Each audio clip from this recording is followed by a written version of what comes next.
The Talk Shop with in studio 255 guests at the Laramie Plains Civic Center. Enjoy the company this week of Pam Brecken from Home on the Range, Animal Haven.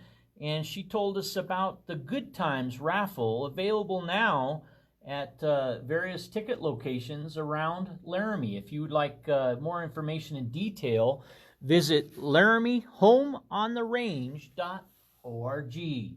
Pam Brecken, we appreciate you joining the Talk Shop. If you and your organization would like to be guests on the Talk Shop, give us a shout. RadioWorks@mail.com, our email. That's RadioWorks@mail.com. Phone number 307-460-3087. Want to give you a highlight to the City Council agenda on Tuesdays, each Monday, 8 a.m. with Brett Glass. Brett Glass with all the information that we do in preview, myself and Brett, each Monday, trying to make you be aware, help you follow city government and the topics that surround that. One of the busiest conversations surrounds surface water management. But out of surface water management and the utility fund imposed July 1st of 2025 in Laramie, Wyoming, has come a big debate on elections. Voters actually being trusted to give their vote on issues. Should 9 city council members decide such an important item like a tax or a fee of a utility fund? Well, Wyoming Statute 1610-105 subsection E delineates that the electorate must be presented a funding matter of a utility in the state of Wyoming. It's the law. It's not a matter of courage. It's not a matter of bravery. It's not a matter of elected representatives' responsibility. Their responsibility is to uphold the law. And the law says in Wyoming Statute 1610-105 subsection E, it's not a point of discretion. The voters, the electorate, will be presented according to a whole string of details in process, but the voter will be presented all matters of funding a utility in any of 23 counties in the state of Wyoming. It's all the same. And that was bypassed beginning December 3rd, 2024 on third reading, as City Councilman Joe Shumway's question to City Attorney on that evening was not answered. Councilor Shumway's question was, importantly, what's the legal justification for us to vote on this here in City Council versus the voters? And other council, Pat Gabriel followed up with comment that his opinion is that it would go to the voters as a special purpose tax initiative, and the voters would decide. But that's not what happened. The City of Laramie administration and council bypassed the voters, and that 1610-105E statute to impose and implement the program. Multi-million dollars invested. As of July 1, 2025, everyone received a July bill. Well, the good news is that is been suspended. As of August 5th, 2025, City Council in Laramie, Wyoming voted, I think it was 6-3, 6-2, yeah, it was 6-2-1. One absent, Aaron O'Doherty absent, Micah Richardson and Sharon Cumby both voted against the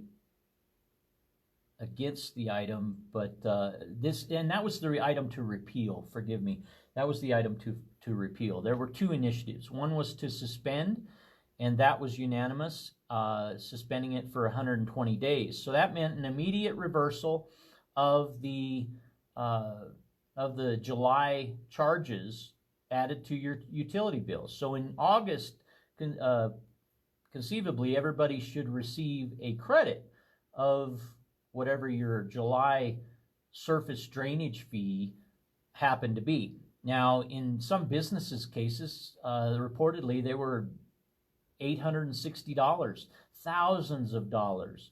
Now, you can expect controversy to follow such an aggressive funding of a utility that didn't go to the voters. It went to City Council and City Council alone, supporting city staff, blind of the law. On December 3rd, Bob Southard did not advise in response to Joe Shumway's question on that evening about should 9 vote or should the electorate vote? Why was our city attorney not prepared on third reading? It's an important question. This is third reading, and to quote Bob Southard on December 3rd, video on YouTube will confirm this. It's been a long time since I read all of this. I'm not prepared to give you a direct answer to your question tonight. Now, 9 city council members voted on December 3rd to adopt the utility fund. They didn't table the initiative and wait for Joe Shumway's question, that important question, to be answered on that night. They rushed it through. And some say it was a sunset vote, as the city council knew that there was going to be a change of 4 new city council members coming in January of 2025 after the November 2024 election. Those results were known. Mayor Brian Harrington had run a campaign for Albany County Commissioner. Didn't succeed in that, but gave up his seat on the city council, and he was the 2024 mayor. Also in that, Jane Pierce didn't return. New to the council were, and Pat Gabriel did not return, and those were 3 of the city council members not returning. Andy Somerville would have been the 4th to not return from the 2024 group. Now, importantly, Andy Somerville, Joe Shumway, and Brandon Newman each voted against the adoption of the utility fund in the first place. December 3rd, final reading, they voted against it. Voting for the utility fund, Mayor Sharon Cumby, Vice Mayor Micah Richardson, Aaron O'Doherty, Jane Pierce, Pat Gabriel, and one additional one escapes me. Their vote was 6-3. Now, as we move forward, the biggest concern I have is that voters' rights being bypassed is unacceptable. I don't hold on to any of the other needs and all of that. It's highly disputable if the city of Laramie city manager acknowledges that the drainage infrastructure in the city of Laramie has been insufficiently funded for too long a period in 150 years of development and administration. Who's responsible for that? City council? City administrators? Public works? Who's responsible? Who would be held accountable in the private sector if such a development occurred? Many people start at the top and they say the buck stops there. Where do you stop? Where do you hold people accountable? Where do you suggest we go? Well, Tim Hale at the second Fifth Tuesday event in West Laramie at the fire station, he proposed in his 3 minutes that elected officials be recalled and electing a mayor. Those were two suggestions from Tim Hale, Laramie resident. And he wasn't alone. Those sentiments were echoed by many in the room and have been the talk of social media, Laramie rants and raves, and more. Speaking of Laramie rants and raves, did you know that 41% of the $216,000 salary for the city manager, now whether it's $216,000 or $219,000, irregardless, Joe Hageman, local Laramie, Wyoming attorney, he posted up data sourced from the city data points, and it reflected 41% being funded by, this is coincidental or ironic, utility monies, utility revenue of the city of Laramie.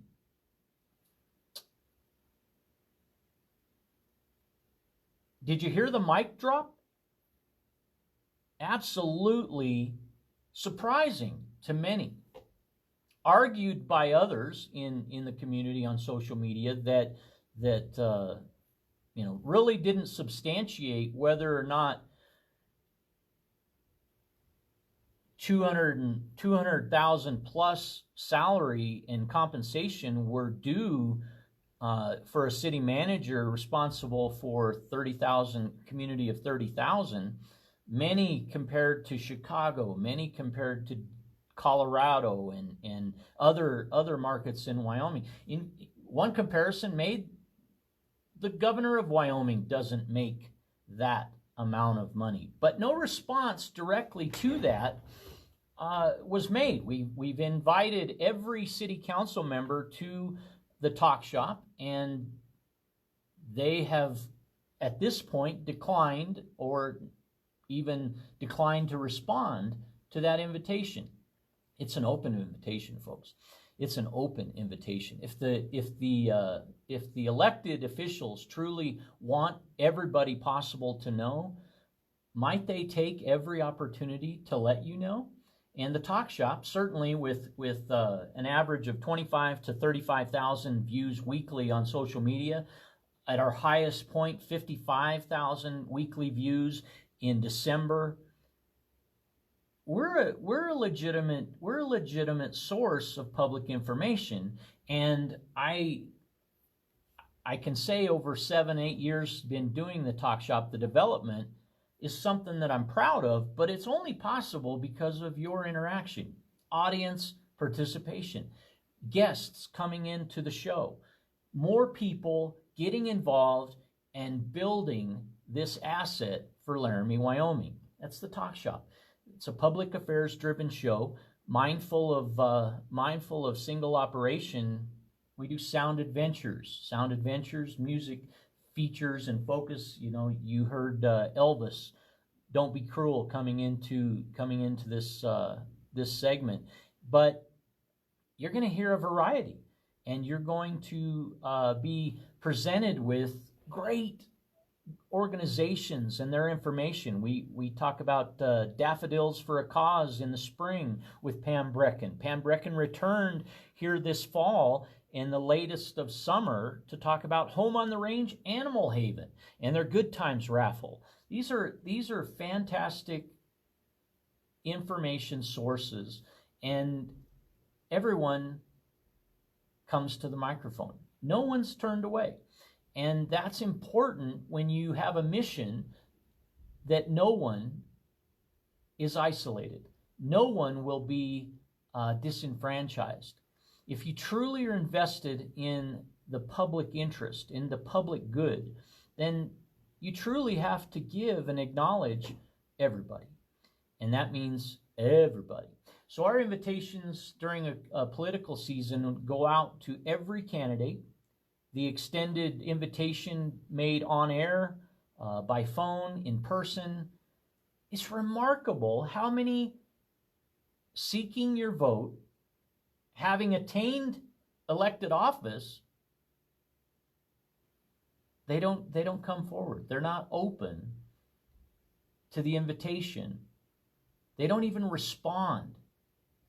Now, if you're a constituent, a citizen in the community, within the state of Wyoming, you would think that the invitation that they make on their social media and in their campaign speeches, you'd think that those would be genuinely honored. But I'm here to tell you, more than half aren't. More than half decline to even respond. And I track it. I note the day and time that each invitation is made. Why? Because I'm diligent about making sure that everybody is welcome. That's important. I can't speak to the microphone and reach out to all of you not doing that. I appreciate the community. You all are friends and neighbors and people that I want to meet, and I look forward to doing the same in return. And you can't if you're not genuine. If you work in a public office, especially a government office, and you don't find it imperative to respond or make time to be interviewed, to sit down and have a conversation, are you interested in truly representing everybody? I question that. Maybe you question that. This is the Talk Shop. Let's talk. Let's listen. Let's learn. We're in Studio 255 at the Laramie Plains Civic Center, brought to you in part by H&R Block, Perkins Restaurant and Bakery, and Windmill Hill Greenhouse, 4109 Fort Sanders Road. That's Windmill Hill Greenhouse. Say hi to Benny Benson today.